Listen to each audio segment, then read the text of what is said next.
Welcome to the Rim Break Rodeo. We hope this video helps. In this video, I will explain how to use Adobe on your MacBook. First, ensure your MacBook meets the minimum system requirements for Adobe Creative Cloud. Then, download the Creative Cloud desktop application from the official Adobe website.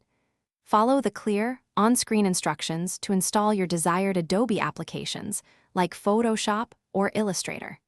This initial setup is crucial for a smooth experience, typically taking only a few minutes to complete. Once installed, the Creative Cloud desktop application becomes your central hub.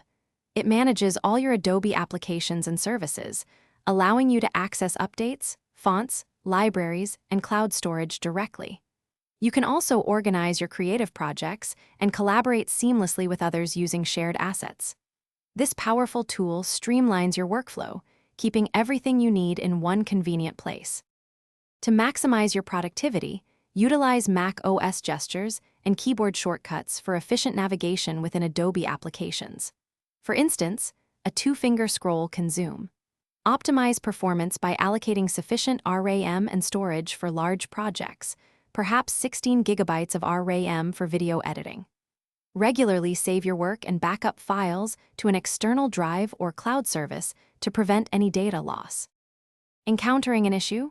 First, check Adobe's official support pages for solutions to common problems.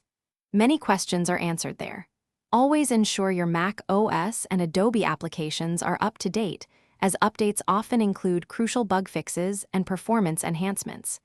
If you face complex issues, do not hesitate to contact Adobe customer support for personalized assistance, available 24 hours a day. Thanks for watching. Consider subscribing if we helped you.